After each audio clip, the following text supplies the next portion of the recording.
سبحان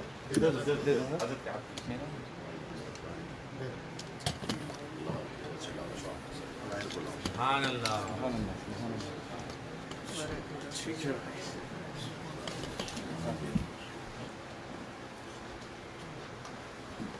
نحمده ونصلي على رسوله الكريم. أما بعد، أعوذ بالله من الشيطان الرجيم. بسم الله الرحمن الرحيم. ذلك الكتاب لا ريب فيه. صدق الله مولانا العظيم وصدق رسوله النبي الكريم الأمين. إن الله وملائكته يصلون على النبي يا أيها الذين آمنوا صلوا عليه وسلموا تسليما. اللهم صل على سيدنا ونبينا ومولانا محمد معدن الجود والكرم وآله وبارك وسلم صلاة وسلاما عليك سيدي يا رسول الله صلى الله تعالى عليه وسلم. مقدوم محترم لائق صد احترام حضرات علماء کرام، مہمانان ذی وقار، حاضرین مجلس، دعا ہے اللہ کریم سے کہ اللہ کریم ہم تمام مسلمانوں کے گناہوں کو معاف فرمائیں اور ہم سب کو شایع نشان طریقے سے جشن عید میلاد النبی صلی اللہ علیہ وسلم منانے کی توفیق عطا فرمائیں. سب سے پہلے تو میں سیدی الیاس بھائی کو مبارکباد پیش کرتا ہوں کہ جنہوں نے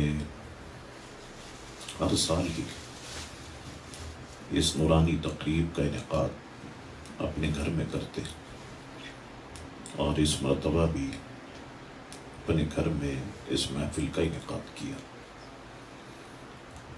ان کی دعوت پر آپ تمام حضرات یہاں پر تشریف لائے، میں آپ سب کا بھی ممنون و مشکور ہوں. آج کی نشست میں کچھ باتیں میں عرض کرتا ہوں، اسے ذہن میں رکھنے کی کوشش کیجیے گا. جو آیت مقدسہ میں نے خطبہ شریف کے بعد تلاوت کی، بہت ہی مشہور و معروف آیت مقدسہ. فرمایا گیا ذالک الکتاب لا ریب فیہ، وہ بلند رتبہ کتاب، سمجھانے کے لیے کہوں کہ قرآن، وہ بلند رتبہ کتاب کوئی شک کی جگہ نہیں. اب اسے سامنے رکھ کر یہ دو باتیں ذہن میں رکھیے گا. ایک تو یہ ہے کہ قرآن میں شک و تردد کی کوئی گنجائش نہیں. اگر کسی کو شک ہے تو اپنی کم سمجھی کی وجہ سے ہے، ورنہ قرآن مجید فرقان حمید میں کسی شک کی گنجائش نہیں. دوسری یہ بات ذہن میں رکھیے گا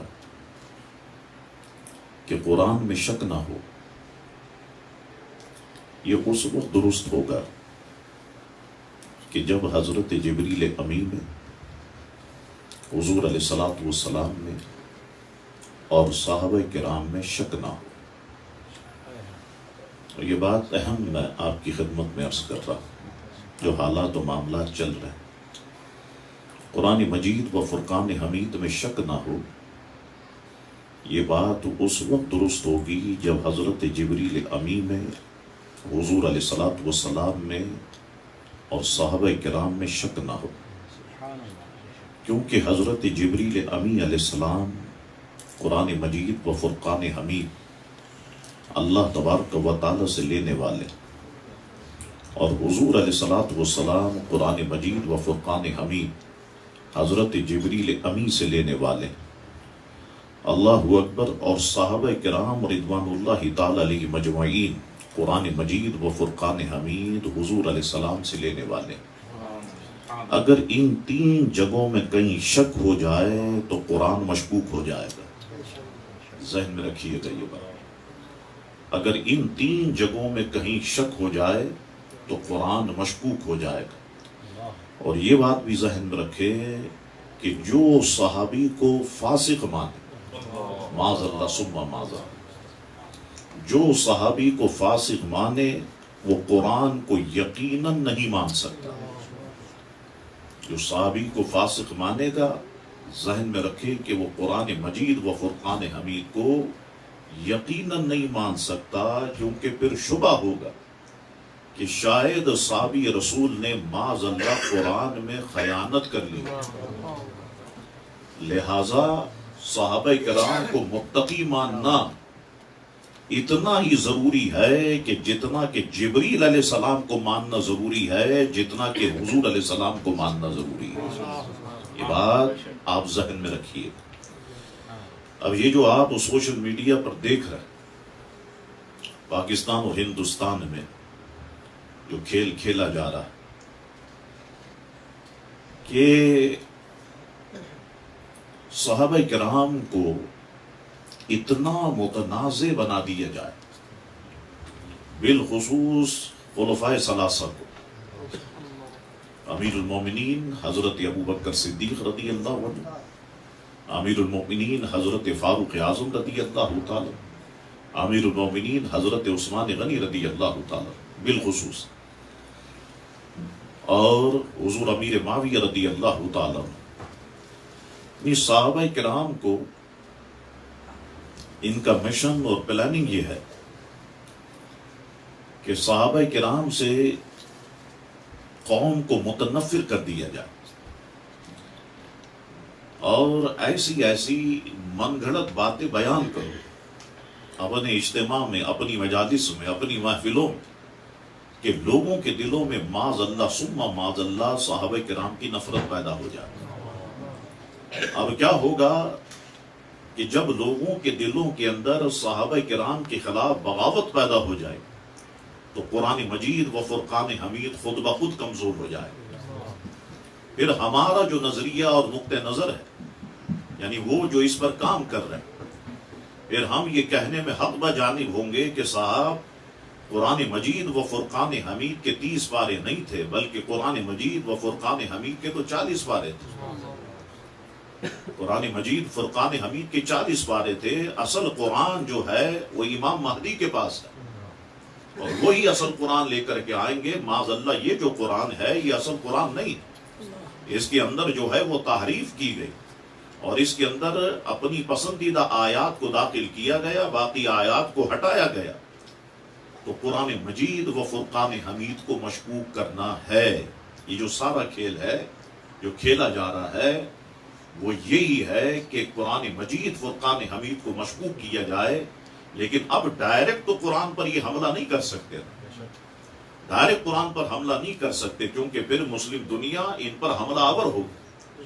اب یہ اس انداز سے کھیل کھیل رہے ہیں کہ ہم صحابہ کرام کی طرف رخ کرتے ہیں اور ان کو کمزور بنانے کی کوشش کرتے ہیں۔ چنانچہ سوشل میڈیا پر آپ دیکھ لیں کہ رسول اللہ علیہ السلام کے پیارے صحابہ کرام کے خلاف کیا کیا باتیں کی جا رہی ہیں۔ کیا ہم نے اپنی زندگی میں ایسی باتیں سنی کبھی؟ اللہ اکبر، کبھی بھی ہم نے ایسی باتیں اپنی زندگی میں نہیں سنی۔ تو اللہ تبارک و تعالیٰ ان ظالموں سے ہمیں محفوظ کرے۔ میں آپ سب سے یہاں پر کہنا چاہتا ہوں، اور مجھے کسی کا کوئی خوف اور کسی کا کوئی ڈر نہیں، یہ بات ذہن میں رکھنا۔ ہم نے دین کا کام، میرے نانا حضور ہو، والد محترم ہو، یہ میری زندگی ہے، ہم نے دین کا کام عبادت سمجھ کے کیا ہے، تجارت سمجھ کے نہیں کیا۔ یہاں پر اتنے پیسے ملیں گے، یہاں پر اتنے پیسے ملیں گے، یہاں پر فلاں جو ہے وہ مولوی صاحب بیٹھے ہوئے ہیں، ان کے بارے میں ان کے سامنے بیٹھ کے اگر یہ تقریر کی جائے تو ان کے مریدین راضی ہو جائیں گے، یہ تقریر کی جائے تو ان کے مریدین راضی ہو جائیں گے۔ اور بابا یہ کھیل کھیلنا ہم کو نہیں آتا، صاف اور سیدھی گفتگو کرنا ہمیں آتی ہے۔ تو میں سب لوگوں سے، جتنے آپ مدینہ مسجد سے تعلق رکھتے ہو یا مسجد عائشہ سے تعلق رکھتے ہو حضور اعلی حضرت امام اہل سنت کے دامن کو مضبوطی سے تھام نجات اگر ہے تو خدا کی قسم امام اہل سنت کے دامن سے وابستہ ہونے، ورنہ یہ بہروپیے آپ کو کہاں سے کہاں لے جائیں گے آپ کو پتہ بھی نہیں چلے گا، ایسا گھما دیں گے آپ کو کہ پتہ بھی نہیں چلے گا۔ تو یہ بات آپ ذہن میں رکھیں، ذالک الکتاب لا ریب فیہ، یہ بلند رتبہ کتاب کوئی شک کی جگہ نہیں ہے، قرآن میں شک نہ ہو اس وقت درست ہوگا کہ جب جبریل میں، حضور میں اور صحابہ کرام میں شک نہ ہو، کیونکہ حضرت جبریل امی قرآن کو اللہ تعالیٰ سے لینے والے ہیں اور حضور قرآن کو جبریل سے لینے والے ہیں اور صحابہ کرام قرآن کو حضور علیہ السلام سے لینے والے ہیں۔ اگر ان تین جگہوں میں کہیں شک ہو جائے گا تو قرآن مشکوک ہو جائے گا۔ سمجھ گئے کھیلا جو کھیلا جا رہا ہے؟ اللہ تبارک و تعالی اس سے ہمیں محفوظ فرمائے۔ اب آئیے حضور علیہ السلام کیا ارشاد فرماتے اپنے صحابہ کرام کے بارے میں۔ ترمذی شریف کی حدیث اور مسند احمد میں بھی یہ حدیث موجود ہے۔ حضرت عبداللہ ابن مغفل رضی اللہ تعالیٰ عنہ سے روایت، وہ کہتے ہیں حضور علیہ السلام نے ارشاد فرمایا۔ اب دیکھیے حضور نے 1450 سال پہلے یہ کلمات مبارکہ بڑے مجمع میں ارشاد فرمایا۔ اچھا میں دیکھتا ہوں حضور علیہ السلام نے جو باتیں ہم تک پہنچائی، سمجھانے کی کوشش کی، جتنا سمجھایا، جیسے کہ میں آپ کو بتاؤں کہ حضور علیہ السلام نے فرمایا حسین منی وانا من الحسین، حسین مجھ سے ہے اور میں حسین سے ہوں۔ یہ میرا بیٹا حسن جو ہے یہ سردار ہے اور یہ دو مسلمانوں کے دو گروہ میں صلح کرائے گا۔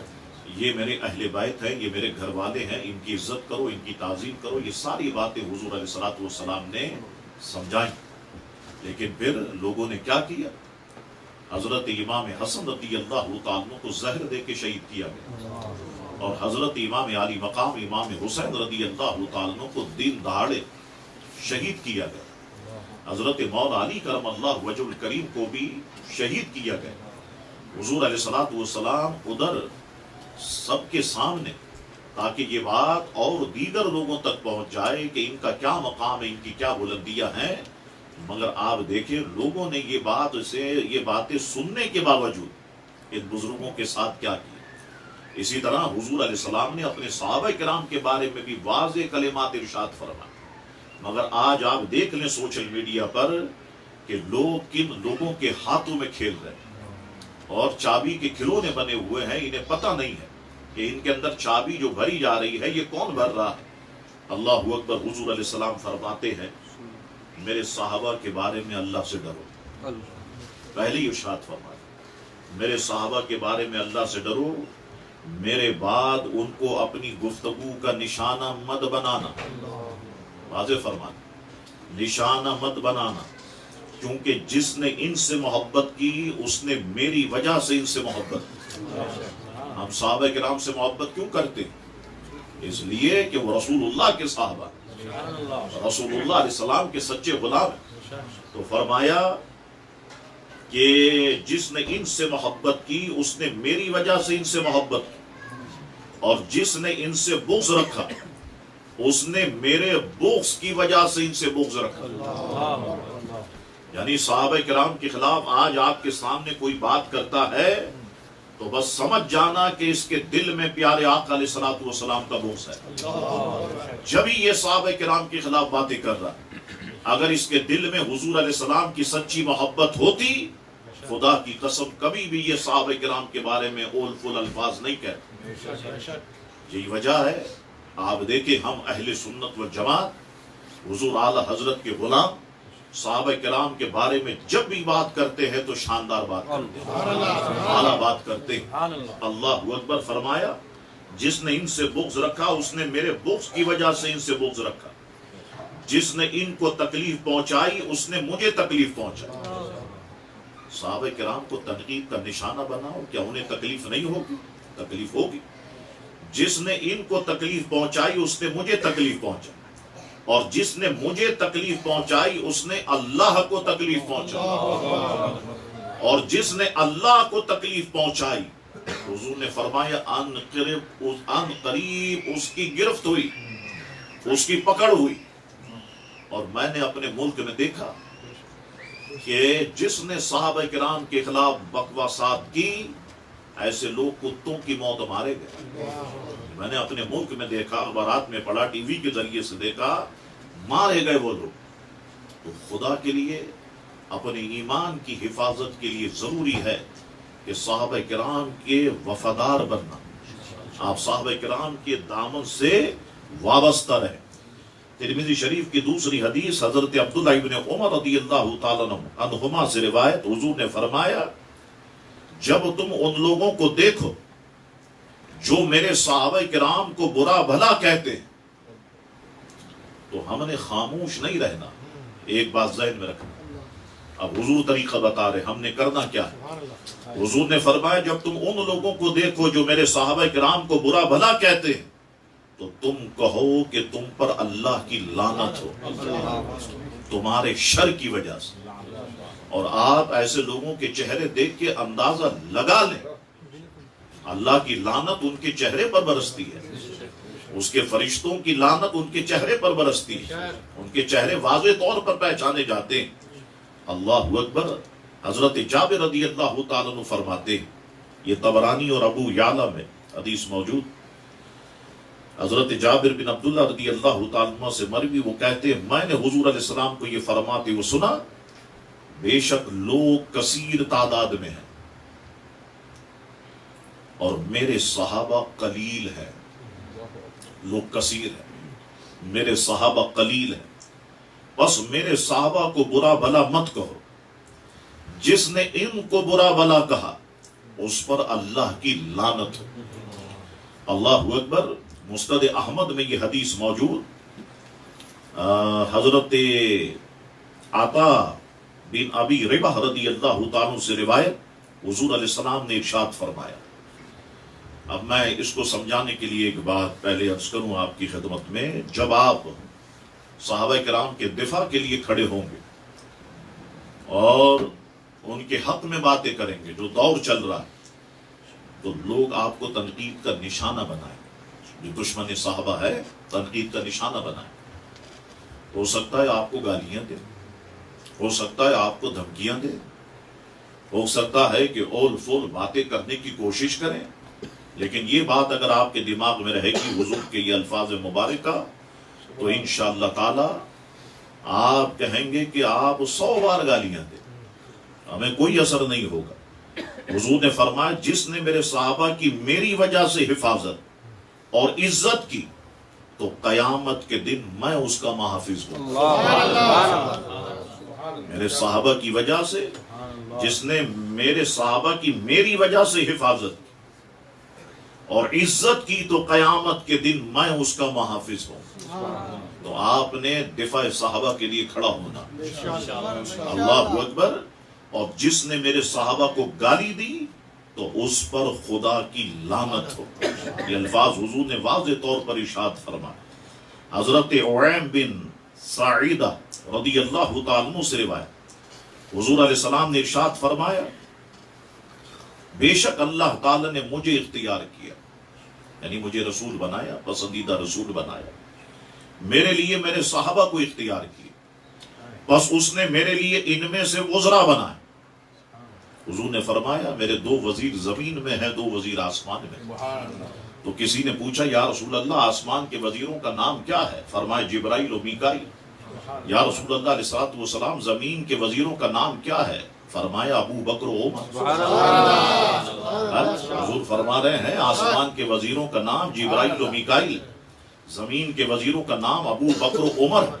پتہ چلا کہ حضور علیہ السلام کی حکومت زمین پر بھی ہے اور حضور کی حکومت آسمانوں پر ہے۔ یاد رکھیں جو دنیاوی بادشاہ ہوتے ہیں جب مر جاتے ہیں تو بادشاہ الگ جگہ پر دفن اور وزراء الگ جگہ پر دفن۔ میرے آقا ایسے بادشاہ جس گنبد خضرا کے نیچے میرے آقا آرام فرما، ساتھ ہی ساتھ حضور کے دونوں وزراء بھی آرام۔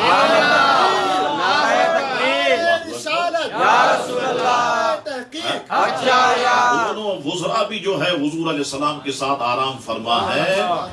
اب یہ دشمن صحابہ اگر حضور کے روضے پر جائے گا تو اسے ابوبکر صدیق کا سامنا کرنا ہوگا, اسے فاروق اعظم کا سامنا کرنا ہوگا. اللہ اکبر. تو حضور علیہ السلام, آپ حکمت دیکھیے, کیسی حکمت ہے. میں حیران ہو جاتا ہوں میرے رب کی کہ اللہ تعالیٰ نے حضور کے وزراء کو حضور کے ساتھ ہی آرام فرما ہے. ایسا معاملہ اللہ تبارک و تعالیٰ نے کیا. اللہ اکبر. تو حضور نے فرمایا بے شک اللہ نے مجھے اختیار کیا, میرے لیے صحابہ کو اختیار کیا, بس اس نے میرے لیے ان میں سے وزراء بنائے, قریبی رشتہ دار, انصار یعنی مددگار. بس جس نے انہیں گالی دی, حضور واضح طور پہ فرما رہے, پہلے تو فرمایا برا بلا نہیں کہو. حضور جانتے ہیں کہ برا بلا کہا جائے گا. اس کے بعد حضور یہ بھی جانتے ہیں کہ میرے صحابہ کو گالیاں بھی دی جائیں. ایسے بغیرت پیدا ہو گئے جو صحابہ کرام کو معاذ اللہ گالیاں دیتے. جو صحابہ کرام کو گالیاں دے, آپ کی نماز اس کے پیچھے ہو جائے گی؟ مجھے بتاؤ. میں بعض لوگوں کو دیکھتا ہوں کہ صاحب کیا ہو گیا, اگر صحابہ کرام کے خلاف کہہ دیا تو کیا ہو گیا, اور اگر آج تیرے باپ کو کوئی گالی دے تو لڑنے کے لیے آ جاتا ہے. تیرے اندر اتنی ایمانی حرارت نہیں کہ صحابہ کرام کے خلاف کوئی بات کرے تو اس کے سامنے منہ توڑ جواب دے سکے. اللہ اکبر. حضور علیہ السلام نے ارشاد فرمایا بس جس نے انہیں گالی دی تو اس پر اللہ اور فرشتوں اور تمام لوگوں کی لعنت ہو. قیامت کے روز اللہ تعالی ان کے کسی ہیر پھیر یا دلیل کو قبول نہیں کرے. ہوتا یہ ہے کہ جب ایسے لوگ اپنی تقاریر کے اندر الفاظ بول جاتے, آج کل تو آپ کو پتا ہے سوشل میڈیا کا دور ہے, یہ سامنے کیمرہ لگا ہوا ہے, دنیا دیکھ رہی ہے, بول جاتے ہیں. پھر کیا کرتے ہیں جب عوامی پریشر آتا ہے تو پھر رجوع کرتے ہیں. صاحب وہ ہماری سبقت لسانی کی وجہ سے الفاظ ہماری زبان سے نکل گئے تھے, ہم معافی مانگتے ہیں. اچھا صاحب, ایک ہفتہ گزرا, پھر تقریر کی, پھر وہی الفاظ, پھر معافی, پھر وہی الفاظ, پھر معافی, سبقت لسانی, سبقت لسانی, سبقت چاہیے. تیرے اپنے باپ کے خلاف الفاظ کیوں نہیں نکلتے, تیری ماں کے خلاف الفاظ کیوں نہیں نکلتے؟ تو جب بھی بھوکتا ہے ابو بکر صدیق کی شان میں بھوکتا ہے, تو جب بھی بھوکتا ہے فاروق اعظم کے خلاف بھوکتا ہے, جب بھی بھوکتا ہے تو عثمان غنی کے خلاف بھوکتا ہے, جب بھی بھوکتا ہے حضرت امیر معاویہ کے خلاف بھوکتا ہے. تجھے اور کسی موضوع پر تقریر کرنا نہیں آتی؟ محبت بھری باتیں تو نہیں کر سکتا؟ کیا صحابہ کرام کو تنقید بنانا یہ تجھے کہیں سے پیسہ ملتا ہے, مال و دولت ملتا ہے؟ کچھ تو ملتا ہوگا نا یار, غیر ملکی دورے ملتے ہوں گے نا, ٹکٹس ملتے ہوں گے نا, کوئی گاڑیاں ملتی ہوں گی, کوئی سرمایہ ملتا ہوگا, تبھی تو یہ سارا کا سارا کھیل ہو رہا ہے, یہ سارا کا سارا کام ہو رہا ہے. اللہ تبارک و تعالی بس ہمارے ایمان کو محفوظ فرمائے. تو ہمارے سامنے جو ہے وہ ہیر پھیر سے کام لیتے ہیں. حضور جانتے ہیں, حضور نے فرمایا قیامت کے روز اللہ ان کے کسی ہیر پھیر یا دلیل کو قبول نہیں فرمائے گا. اللہ تعالیٰ کسی ہیر پھیر و دلیل کو قبول نہیں فرمائے گا. اللہ اکبر. یہ دہلمی شریف کی حدیث ہے, حضرت عبداللہ ابن عباس رضی اللہ تعالیٰ سے روایت. حضور نے فرمایا, اب دیکھیں واضح کر دیا حضور, فرمایا میرے صحابہ کی برائیاں بیان نہ کرو کہ ان کے لیے تمہارے دلوں میں اختلاف ہو جائے. تو میں شروع میں بات آپ کی خدمت میں عرض کی, اختلاف پیدا کرنا یہ ان کا مشن ہے تاکہ قرآن کمزور ہو جائے. قرآن کمزور ہو جائے گا, اسلام کمزور ہو جائے گا. یہ بات آپ کے ذہن میں رہے. اللہ اکبر. فرمایا میرے صحابہ تمہارے دلوں میں اختلاف پیدا ہو جائے اور میرے صحابہ کے محاسن اور اچھائیاں یاد کرو تاکہ تمہارے دل ان کے لیے آپس میں اکٹھے ہو جائیں. محاسن بیان کرو میرے صحابہ کی. نہیں صاحب تاریخ کی فلانی کتاب میں لکھا ہوا ہے کہ صحابہ کرام میں آپس میں یہ جھگڑا تھا, یہ جھگڑا تھا, یہ جھگڑا تھا. میں کہتا ہوں تاریخ سے فیصلہ کیوں کرتے ہو, قرآن سے فیصلہ کیوں نہیں کرتے؟ قرآن تو کہتا ہے رضی اللہ عنہ ورضوا عنہ ذالک لمن خشی ربہ. اللہ تبارک و تعالیٰ ان سے راضی ہو گیا، یہ اللہ سے راضی ہو گئے، اور یہ مرتبہ تو اللہ سے ڈرنے والوں کو ملتا ہے۔ جب پیدا کرنے والا رب راضی ہو گیا تو تجھے تکلیف کیوں ہے؟ تو کیوں ان کے خلاف بکواسات کرنے پر لگا ہوا ہے؟ تو کیوں سنیوں کے اندر انتشار پیدا کر رہا ہے؟ تو کیوں مسلمانوں کو جو ہے آپس میں باہم دست و گریباں کرنے کی کوشش کر رہا ہے؟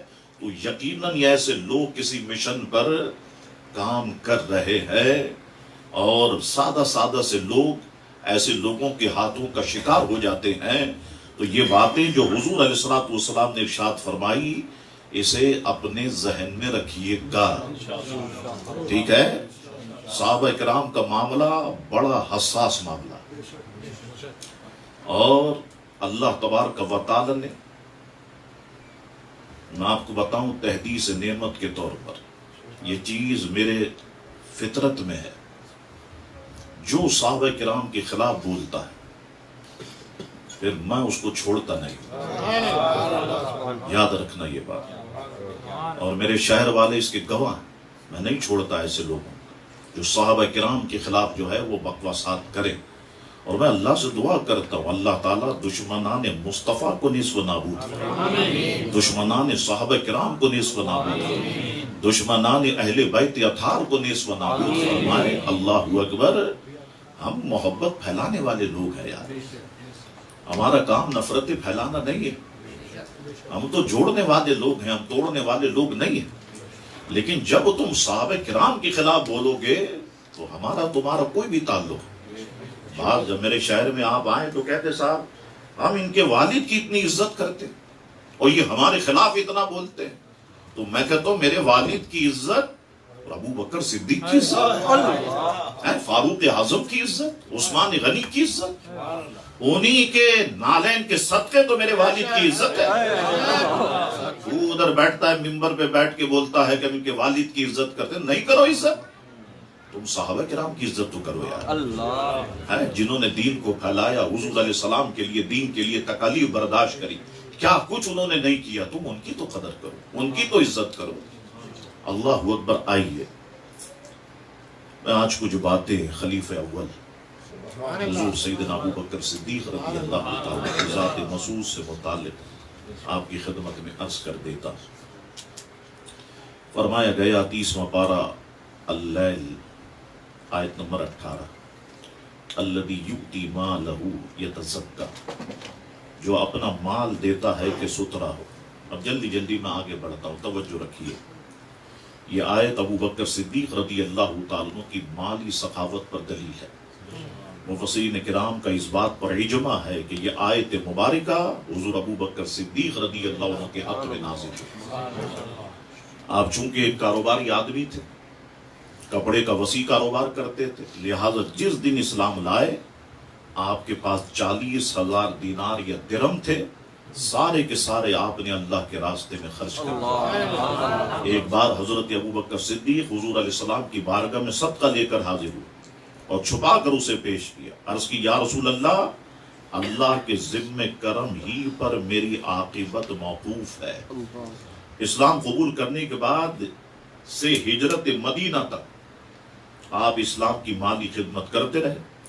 ہجرت کے وقت آپ کے پاس کل مال 5 یا 6,000 درہم تھا جو آپ اپنے ساتھ رکھے ہوئے تھے، اور رسول اللہ علیہ السلام پر وہ سارے کے سارے صرف کیے۔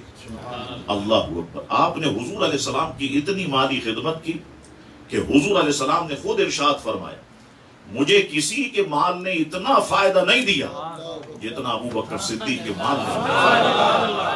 اللہ اکبر۔ اب دیکھیے آپ کہ حضور علیہ السلام ابو بکر صدیق کے مال کو ایسا ہی استعمال کرتے جیسا اپنے مال کو استعمال کرتے، ایسا تصرف فرما۔ اللہ اکبر۔ غزوہ تبوک کے موقع پر آپ نے علماء سے سنا ہو، آپ نے مالی خدمت کا ایسا عظیم مظاہرہ کیا کہ تاریخ میں اس کی مثال نہیں ملتی۔ آپ نے اپنا سارا مال اسلام اور مسلمانوں پر نچھاور کر دیا، حتیٰ کہ آپ بارگاہ رسالت میں حاضر ہوئے تو ببول کے کانٹوں والا چوغا پہنے ہوئے تھے۔ حضور نے فرمایا اسلام کو مال کی ضرورت ہے۔ تبوک کے موقع پر اب یہ اچانک جنگ جو ہے وہ مسلمانوں پر مسلط کی جا رہی تھی، اور ادھر مال کی ضرورت تھی، ادھر درختوں پر پھل کھجوریں لگی ہوئی تھی مگر پکنے میں وقت باقی تھا، اب وہ کھجوریں بکتی، اس کے بعد ساز و سامان اسلحے کا خریدا جاتا، لیکن اب ادھر اچانک سے جنگ جو ہے وہ آن پڑی، تو حضور نے فرمایا اسلام کو مال کی ضرورت ہے، دولت کی ضرورت ہے، اسلام کی گویا مدد کی جائے۔ اللہ اکبر۔ تو اب جتنے لوگ حضور علیہ السلام کے سامنے موجود تھے، ایک ایک اٹھے، ایک صحابی رسول اٹھے اپنے گھر گئے، کچھ تھوڑا سا سونا لے آئے، ایک صحابی رسول اٹھے اپنے گھر گئے، کچھ کھجوریں لے آئے، حضور فاروق اعظم اٹھے اپنے گھر گئے اور حضور کے سامنے مال لا کر کے رکھ دیا۔ حضور نے فرمایا عمر گھر والوں کے لیے کیا چھوڑا؟ عرض کی میرے آقا آدھا مال آپ کی بارگاہ میں لے آیا، آدھا مال گھر والوں کے لیے چھوڑا۔ حضرت ابو بکر صدیق رضی اللہ تعالیٰ جب یہ سنا کہ حضور فرماتے اسلام کی مدد کرو، اسلام کو مال و دولت کی ضرورت ہے، حضرت ابو بکر صدیق نے اپنے گھر میں چادر بچھا دی، گھر کا سارا مال چادر پہ رکھ دیا، گٹھری باندھی، 2 بوریے لیے، ایک کو قمیص کے طور پر استعمال کیا، ایک کو تہمت کے طور پر استعمال کیا، اسے سیا ابو بکر صدیق نے ببول کے کانٹوں سے۔ اللہ اکبر۔ یہ لباس زیب تن فرمایا، گٹری کو اپنے کندھے پر رکھا، سیدھا حضور کی بارگاہ میں پہنچ۔ حضور علیہ السلام نے گویا ارشاد فرمایا ابو بکر گھر والوں کے لیے کیا چھوڑا؟ تو ہمارے ملک کے شاعر ڈاکٹر اقبال کہتے ہیں پروانے کو ہے چراغ اور بلبل کو پھول بس، صدیق کے لیے ہے خدا کا رسول۔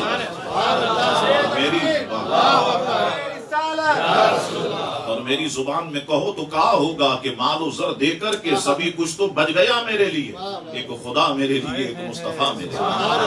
اللہ اکبر۔ حضور علیہ السلام ملاحظہ فرما رہے ابو بکر صدیق نے یہ ببول کے کانٹوں سے یہ لباس پہنا ہوا، بوریے والا لباس، اسے سیا ببول کے کانٹوں سے۔ حضور محو حیرت۔ اللہ اکبر۔ جبریل امین جب سدرہ سے نازل ہوئے، حضور نے ملاحظہ فرمایا جبریل نے بھی ویسا لباس پہنا ہوا جیسا ابو بکر صدیق نے پہنا۔ حضور علیہ السلام نے ارشاد فرمایا جبریل کیا بات ہے، آج جیسا لباس میرے دوست ابو بکر نے پہنا ویسا تم نے پہنا؟ وہ عرض کی میرے آقا جب آپ کا اعلان سننے کے بعد ابو بکر صدیق اپنے گھر میں گئے، چادر بچھائی، گھر پہ چادر پہ سارا مال رکھ دیا، 2 بوری لیے، اس کو ایک کو قمیص کے طور پر، ایک کو تہمت کے طور پر استعمال کیا، اسے سیا ببول کے کانٹوں سے، اور گٹھی کو اٹھا کے اپنے کندھے پہ رکھنے کے بعد جب ابو بکر صدیق آپ کی بارگاہ میں آ رہے تھے، اللہ تعالیٰ عرش پر اعلان فرما رہا تھا اے فرشتوں آج ویسا لباس پہن لو جیسا ابو بکر صدیق۔ اللہ اکبر۔ تو یہ شان حضرت ابو بکر صدیق رضی اللہ تعالیٰ عنہ کی ہے۔ اللہ اکبر۔ سیدنا عروہ رضی اللہ تعالیٰ عنہ فرماتے ابو بکر صدیق رضی اللہ تعالیٰ عنہ نے ایسے 7 غلام خرید کر جنہیں راہ خدا میں بہت تکالیف دی جاتی تھی، ابو بکر صدیق نے آزاد فرمایا۔ اللہ اکبر۔ سنیے آپ ذرا یہ بات جو آپ کی ایمان کو جھنجھوڑ کر کے رکھ دے گی، سنیے، اور ابو بکر صدیق کی محبت دل میں پیدا کرے۔ حضرت سیدنا بلال حبشی رضی اللہ تعالیٰ عنہ کو اسلام لانے کے بعد بہت اذیت دی جاتی تھی، ابو بکر صدیق رضی اللہ عنہ نے حضرت بلال کو 5 اوقیہ، یہ تقریباً بنتا ہے 32 تولے سونا ادا کر کے خریدا۔ اللہ اکبر۔ تو فروخت کرنے والوں نے کہا ابو بکر اگر تم صرف 1 اوقیہ سونا، 1 اوقیہ، تھوڑا سا سونا، 1 اوقیہ سونا پہ اڑ جاتے تو ہم اتنی ہی قیمت پہ اسے فروخت کر دیتے۔ ہم قیمت بڑھاتے گئے، تم نے 32 تولے تک پہنچ کر کے جو ہے بلال کو خرید لیا۔ ابو بکر صدیق نے فرمایا اگر تم 100 اوقیہ پر اڑ جاتے میں تمہیں 100 بھی دیتا، لیکن حضرت بلال کو آزاد ضرور کرا۔ یہ موقع تھا نعرہ لگانے کا۔ ابھی ہر چیز سکھانی پڑے گی تو پھر میرے کو یہاں رہنا پڑے گا۔ یہ شان حضرت ابو بکر صدیق رضی اللہ تعالیٰ عنہ کی ہے۔ حضرت ابو بکر صدیق رضی اللہ تعالیٰ عنہ دیگر صفات کے جامع ہونے کے ساتھ ساتھ کئی علوم پر مہارت رکھتے تھے، کیونکہ آپ کو یہ مختلف علوم کا فیض حضور علیہ السلام نے بحالت رویت خود عطا فرمایا۔ چنانچہ حضرت عبداللہ ابن عمر رضی اللہ تعالیٰ سے روایت، اللہ کے محبوب علیہ السلام نے ارشاد فرمایا میں نے خواب دیکھا کہ مجھے دودھ سے بھرا ہوا ایک پیالہ پیش کیا گیا، میں نے اس سے اتنا پیا کہ پیٹ بھر گیا، میرے جسم کی تمام رگوں میں دودھ گردش کرنے لگا، جو بچ گیا وہ میں نے ابو بکر کو دے دیا۔ صحابہ کرام فوراً خواب کی تعبیر سمجھ گئے اور عرض کی یا رسول اللہ دودھ سے مراد تو وہ علم ہے وہ علم ہوگا کہ جو اللہ تعالیٰ نے آپ کو عطا فرمایا اور آپ نے بچا ہوا وہی علم ابو بکر صدیق کو عطا فرمایا، تو آپ نے سن کر ارشاد فرمایا تم نے درست کہا، حضور نے فرمایا تم نے جو ہے وہ درست کہا۔ اللہ اکبر۔ تو حضرت ابو بکر صدیق رضی اللہ تعالیٰ عنہ، یہ بات ذہن میں رکھے، قرآن مجید فرقان حمید کے سب سے بڑے عالم حضرت ابو بکر صدیق رضی اللہ تعالیٰ عنہ قرآن مجید و فرقان حمید کے سب سے بڑے عالم۔ اللہ اکبر۔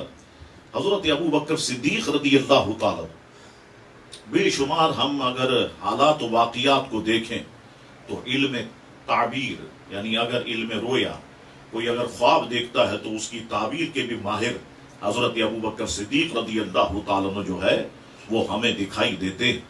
حضرت سیدنا سعید بن مسیب رضی اللہ تعالیٰ عنہ سے روایت، ام المومنین حضرت سیدہ طیبہ طاہرہ حضرت عائشہ صدیقہ رضی اللہ تعالیٰ عنہا نے خواب دیکھا، آپ رضی اللہ تعالیٰ عنہا آ اترے۔ آپ نے اپنے والد ماجد ابو بکر صدیق رضی اللہ عنہ کے سامنے یہ خواب بیان کی۔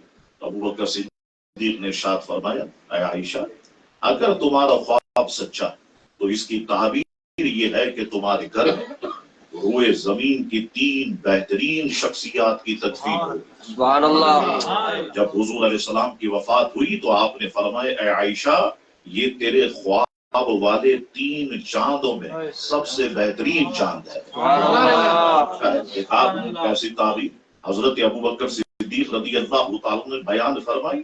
اسی طرح حضرت سیدنا عمر فرماتے، اللہ کے محبوب علیہ السلام نے ایک دن اپنا خواب بیان کرتے ہوئے ارشاد فرمایا کہ میں نے دیکھا کہ میں کنویں سے پانی نکال رہا تو کچھ سیاہ یعنی کالی بکریاں میرے پیچھے آ گئی، پھر چند سفید بکریاں ان کالی بکریوں کے پیچھے آ گئی، اور سفید بکریاں بڑھتے بڑھتے اتنی تعداد میں ہو گئی کہ سیاہ بکریاں ان کو دکھائی نہیں دیتی تھی، سیاہ بکریاں ان میں دکھائی نہیں دیتی۔ ابو بکر صدیق نے عرض کی، یا رسول اللہ صلی اللہ علیہ وسلم، اس خواب کی تعبیر میں بیان کروں؟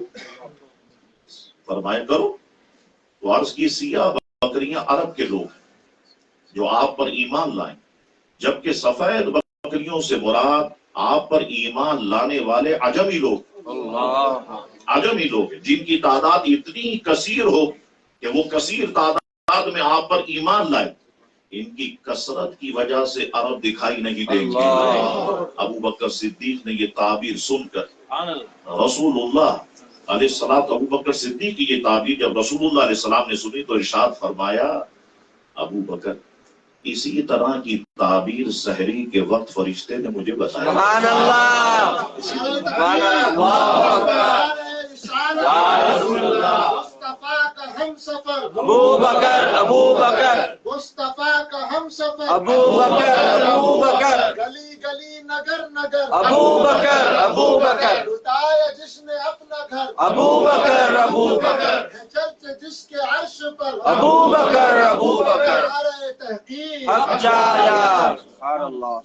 اللہ اکبر۔ حضرت سیدنا ابن شہاب رضی اللہ تعالیٰ عنہ سے روایت، حضور علیہ السلام نے خواب دیکھا اور ابو بکر صدیق سے یوں ارشاد فرمایا، اے ابو بکر، میں نے خواب دیکھا کہ ہم دونوں ایک ساتھ دوڑے، پھر میں تم سے 2.5 زینے آگے نکل گیا، یوں سمجھے 2.5 زینے آگے نکل گئے۔ تو ابو بکر صدیق نے اس خواب کی تعبیر بیان کرتے ہوئے عرض کی، یا رسول اللہ، اللہ آپ کو اپنی جوار رحمت میں پہلے طلب کرے گا، یعنی آپ مجھ سے پہلے دنیا سے تشریف لے جائیں گے اور میں آپ کے بعد 2.5 سال زندہ رہوں گا۔ اس خواب کی تعبیر جو ہے وہ یہ ابو بکر صدیق رضی اللہ تعالیٰ عنہ نے عرض کی۔ اللہ اکبر۔ یہ شان حضرت ابو بکر صدیق رضی اللہ تعالیٰ عنہ کی۔ اچھا، اب آپ اس دور کو دیکھیں جب اسلام آیا، اور اس سے پہلے دور جاہلیت، کمپیوٹر وغیرہ کچھ ایسی چیز کوئی نہیں تھی۔ اچھا صاحب، کاغذ بھی ایجاد نہیں ہوا تھا۔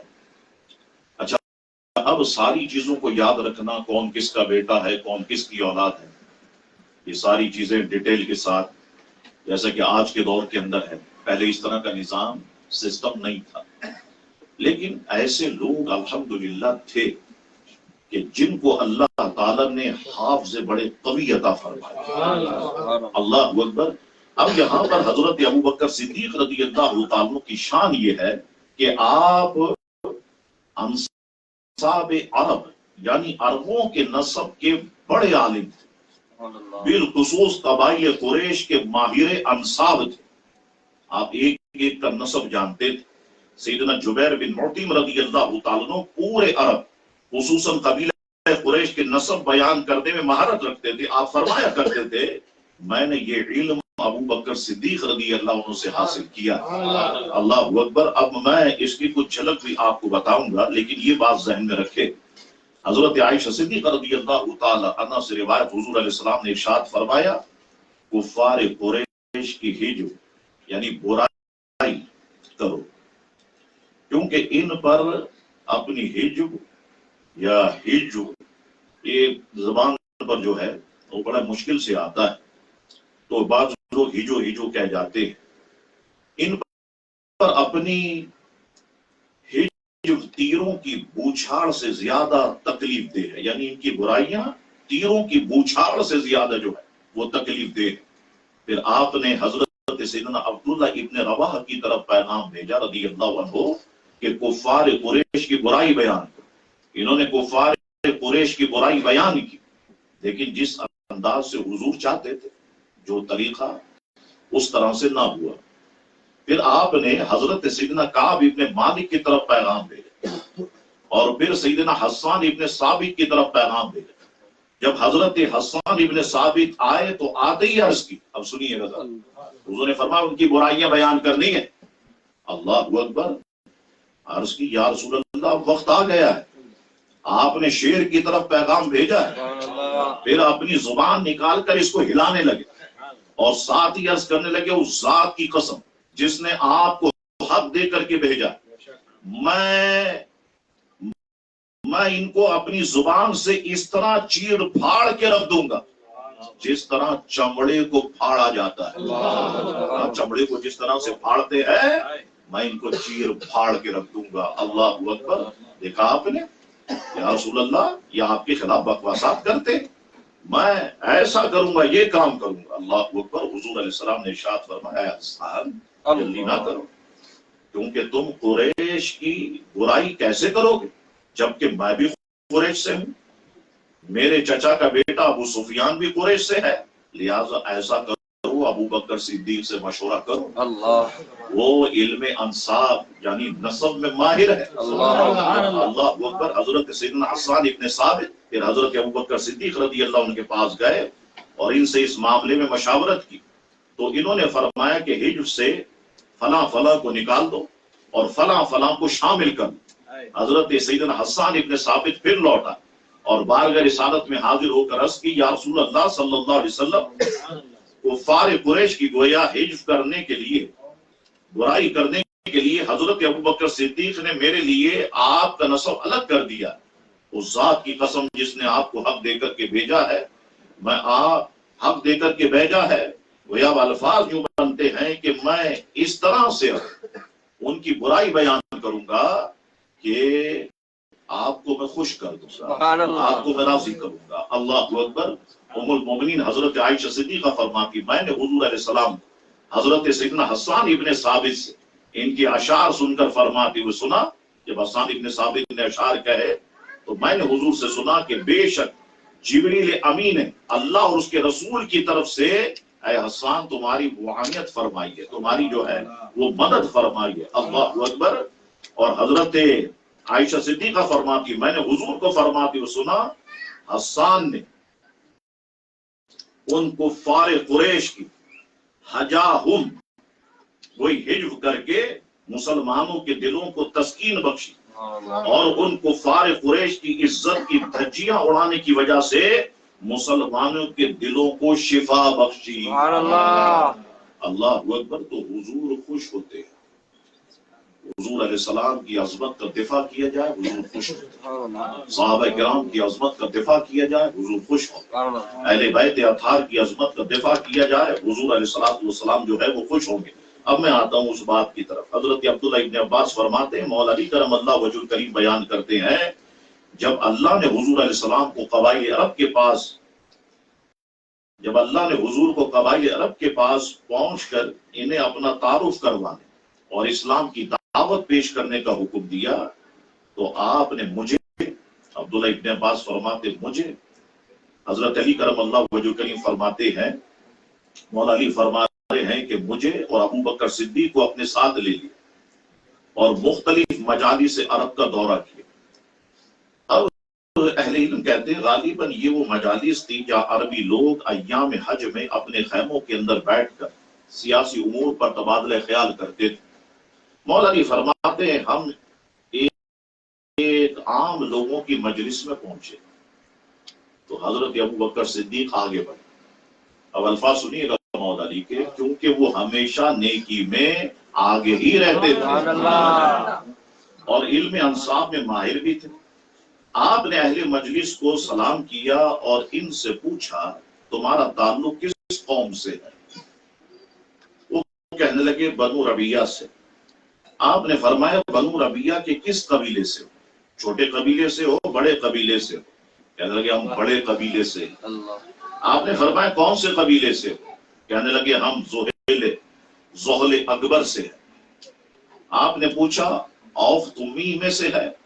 جس کے بارے میں مشہور ہے کہ اوف صحراؤں میں گرمی نہیں، کہ اوف کے صحراؤں میں گرمی نہیں، وہ تمی میں سے ہے؟ کہنے لگے ایسا اوف ہم میں سے نہیں۔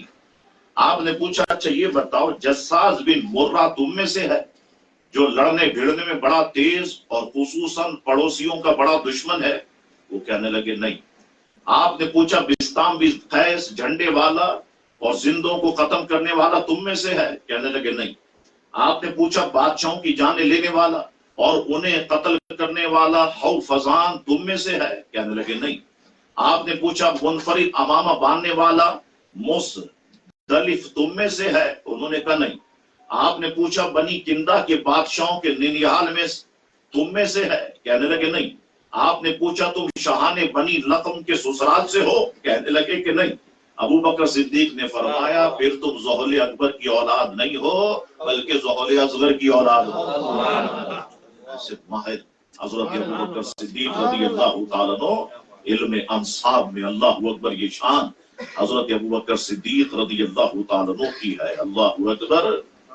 اب امام حاکم رضی اللہ تعالیٰ بروایت امام شعبی علیہ رحمہ فرماتے ہیں اس دنیا یعنی ذلیل دنیا سے ہم بھلا کیا توقع رکھیں؟ اس میں تو رسول اللہ علیہ السلام کو بھی زہر دیا گیا اور آپ علیہ السلام کے خلیفہ راشد حضرت سیدنا ابو بکر صدیق رضی اللہ تعالیٰ عنہ کو بھی زہر دیا گیا۔ حضرت عبداللہ ابن عمر فرماتے حضور ابو بکر صدیق کی وفات کا سبب حقیقی حضور علیہ السلام کا وصال ظاہری تھا۔ حضور کے وصال ظاہری کے بعد آپ کا بدن مسلسل گلنے لگا اور بالآخر آپ بھی دنیا سے وصال فرما گئے۔ مر ہی جاؤں میں اگر اس در سے جاؤں 2 قدم، مر ہی جاؤں میں اگر اس در سے جاؤں 2 قدم، کیا بچے بیمار غم قربے مسیحا چھوڑ کر۔ اللہ اکبر۔ تو حضرت ابو بکر صدیق رضی اللہ تعالی عنہ حضور علیہ السلام کی جدائی زار و قطار رویا کرتے تھے۔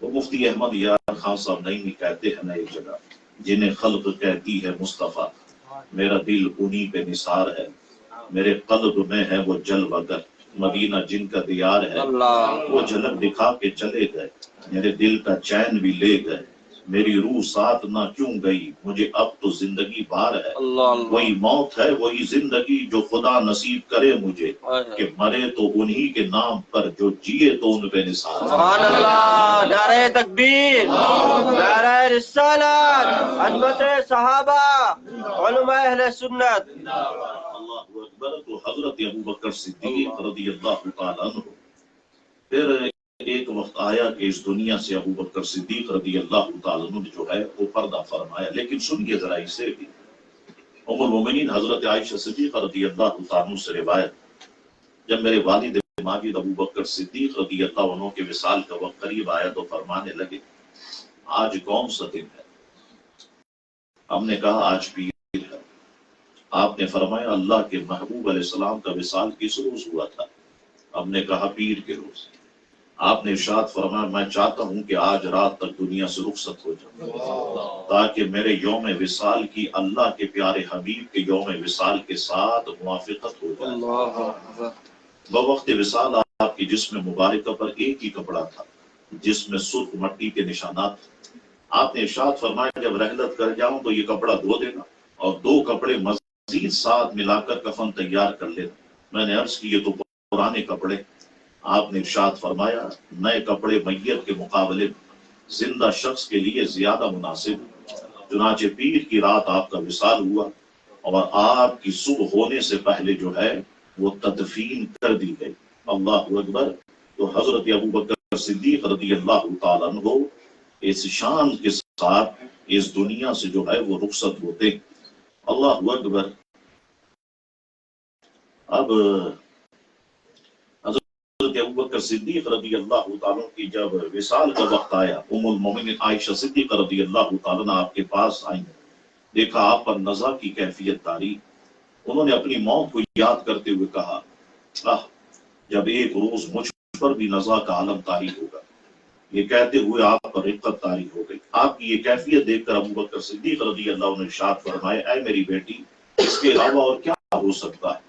فرمان الہی ہے وجاء سکرۃ الموت بالحق ذلک ما كنت منہ تحید، اور آئی موت کی سختی حق کے ساتھ، یہ ہے کہ جس سے تم بھاگتا تھا۔ حالت نزا میں ابوبکر صدیق رضی اللہ تعالیٰ عنہ کی زبان سے جو کلمات نکلے وہ یہ تھے پاک پروردگار مجھے اسلام پر موت عطا فرما اور مجھے نیک لوگوں کے ساتھ ملا دے۔ اللہ اکبر۔ حضرت مولا علی کرم اللہ وجہ الکریم نے بھی اس موقع پر الفاظ حضرت ابوبکر صدیق رضی اللہ تعالیٰ کی شان میں جو ہے وہ کہے تو حضرت ابوبکر صدیق رضی اللہ تعالیٰ اس دنیا سے رخصت ہو گئے۔ حضرت ابوبکر صدیق نے رسول اللہ علیہ السلام کا ساتھ کبھی نہیں چھوڑا، سفر میں ہو، حضر میں ہو، قبول اسلام کے بعد یا اعلان اسلام کے بعد حضرت ابوبکر صدیق رضی اللہ تعالیٰ عنہ ہر وقت رسول اللہ علیہ السلام کے ساتھ رہے۔ اللہ اکبر۔ آپ دیکھیں نا کہ جب معاملہ غار کا آیا تو حضور علیہ السلام نے ابوبکر صدیق رضی اللہ تعالیٰ عنہ نے، اگر ہم تھوڑا سا پیچھے میں جاؤں اس معاملے کو آپ کی خدمت میں بیان کروں کہ جب حضور نے ہجرت کی اور ابوبکر صدیق رضی اللہ تعالیٰ عنہ ساتھ تھے، اور جب غار تک پہنچے تو عرض کی میرے آقا پہلے میں جاتا ہوں اور اسے اندر سے جو ہے میں دیکھتا ہوں کہ وہ چیز ایسی نہ ہو جو آپ کو نقصان پہنچائے۔ تو آپ غار میں تشریف لے گئے اور غار کو صاف کیا اور جتنے سوراخ تھے اپنا کپڑا پھاڑ پھاڑ کے جو ہے وہ سوراخوں کو بند کرتے رہے۔ آخر میں ایک سوراخ رہ گیا، ابوبکر صدیق نے اس پر اپنا انگوٹھا لگا لیا۔ حضور علیہ السلام سے عرض کی کہ میرے آقا آپ غار میں تشریف لے آئیے، اب کوئی خطرے کی بات نہیں۔ حضور علیہ السلام غار میں تشریف لے گئے اور حضرت ابوبکر صدیق رضی اللہ عنہ کے زانوں پر سر رکھے حضور علیہ السلام آرام فرما ہو گئے۔ اللہ اکبر۔ اب ادھر جب غار کو صاف کیا جا رہا تھا تو مکڑی کے جالے بھی تھے، کبوتری کے انڈے بھی تھے، وہ ساری چیزیں صاف ہو گئی۔ دوبارہ مکڑیاں آ گئیں اور جالوں کو تن دیا، کبوتریاں آ گئی اور کبوتریوں نے جو ہے وہاں پر انڈے بھی دے دیے۔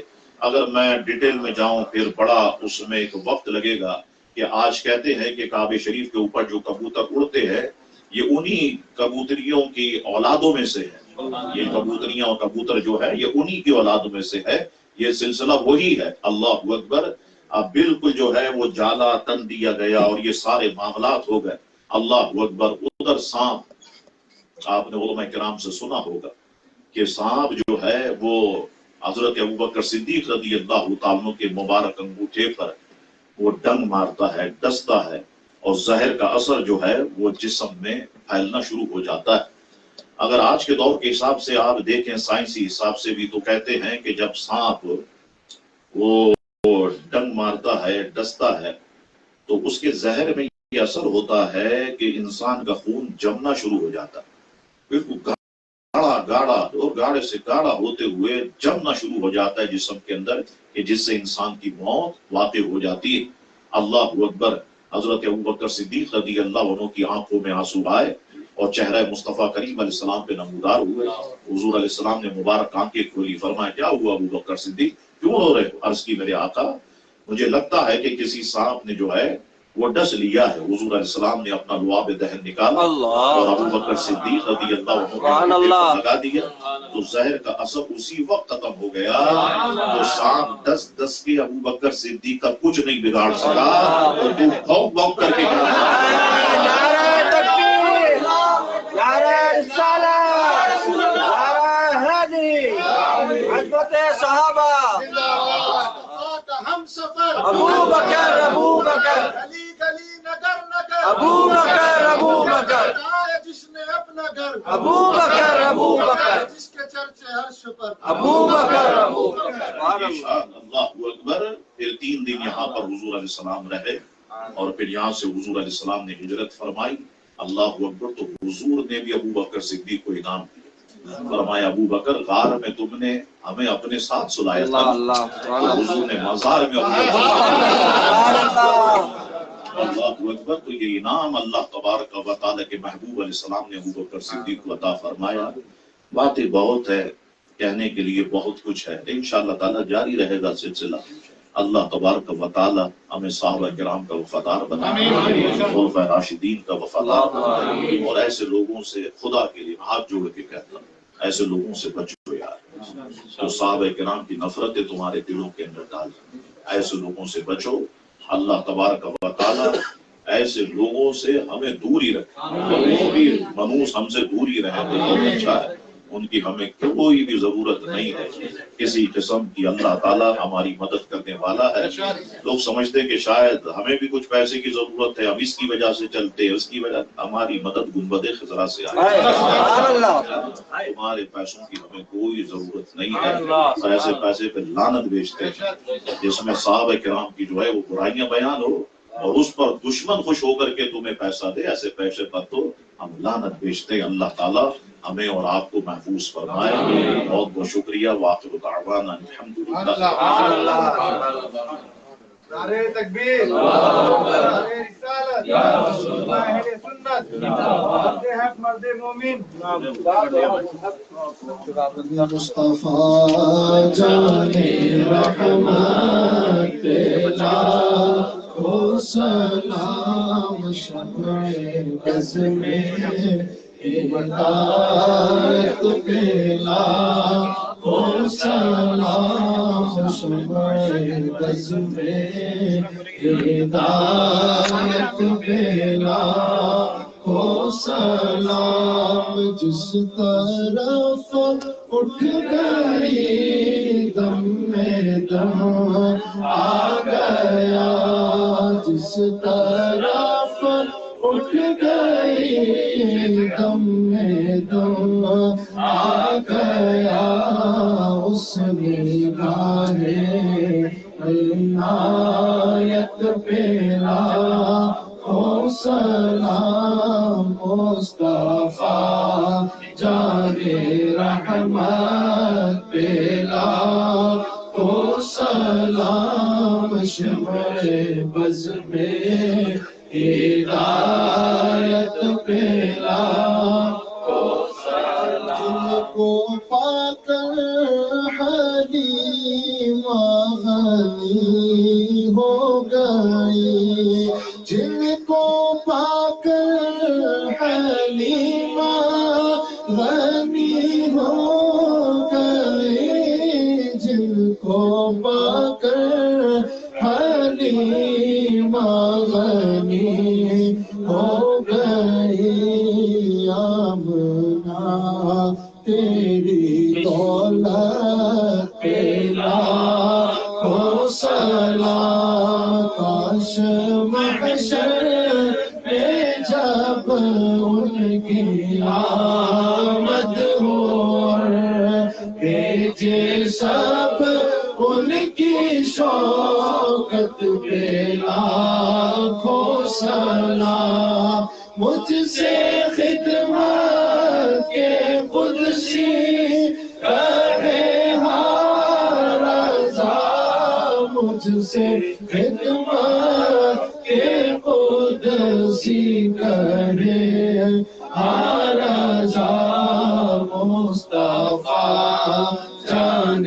رحمت لاکھوں سلام شمع بز میں ہدایت پہ لاکھوں سلام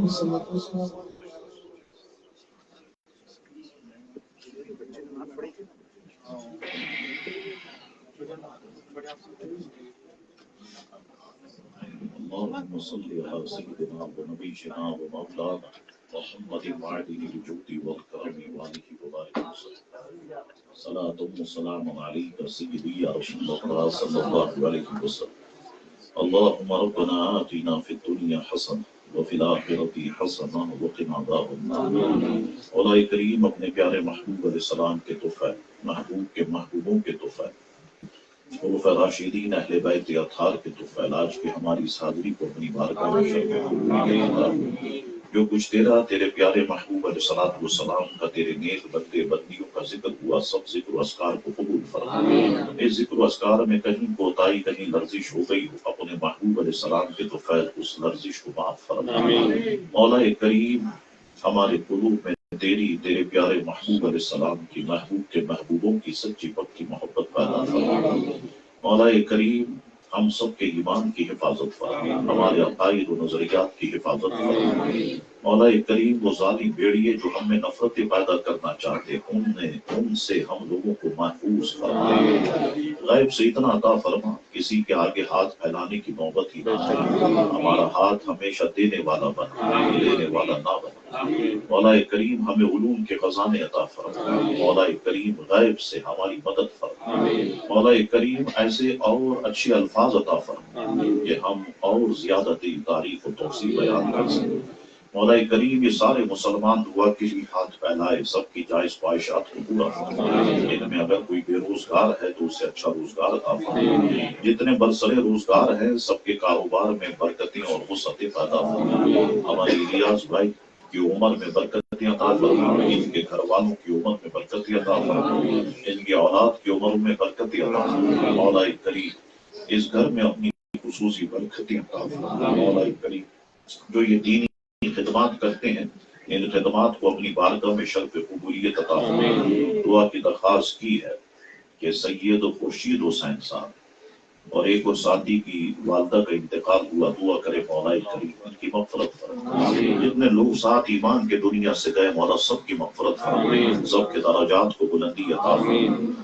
اسی طرح محترمہ قمر فرزانہ صاحبہ اس صحت کی درخواست کی گئی، مولا کریم اپنے محبوب کے صدقے انہیں صحت عطا فرما، مکمل تندرستی عطا فرما۔ ہم سب کو مکمل صحت و تندرستی عطا فرما، ہمارے گھر والوں کو مکمل صحت و تندرستی عطا فرما۔ مولا کریم مسلمان جہاں کہیں بھی ہو مسلمانوں کی جان و مال عزت و آبرو کی حفاظت فرما۔ مولا کریم ہم سب پر اپنا کرم و فضل فرما، رحم فرما، ہمیں صحابہ کرام کا سچا پکا وفادار بنا، اہل بیت کا سچا پکا وفادار بنا۔ مولا کریم ہمارے ظاہر و باطن کو ایک کر، ہر قسم کی منافقت سے ہمیں محفوظ فرما۔ مولا کریم جیسے ہم باہر سے ہیں جیسے ہم اندر سے ہیں ویسے ہم باہر سے دکھائی ہمیں ایسا بنا۔ مولا کریم حق کو حق کہنے کی توفیق عطا فرما، ڈنکے کی چوٹ پہ سچ کہنے کی توفیق عطا فرما۔ مولا کریم جو طریقہ ہمارے بزرگوں نے تعلیم فرمائے اسی پر چلنے کی ہمیں توفیق عطا فرما، رحم فرما، اپنا کرم فرما، فضل فرما۔ ببرکت ان اللہ وملائکتہ یصلون علی النبی یا ایھا الذین آمنوا صلوا علیہ وسلموا تسلیما۔ اللهم صل علی سیدنا ونبینا ومولانا محمد معدن الجود والکرم وآلہ وبارک وسلم۔ صلاۃ وسلام علیک سیدی یا رسول اللہ صلی اللہ علیہ وسلم۔ سبحان ربک رب العزۃ عما یصفون وسلام علی المرسلین والحمد للہ۔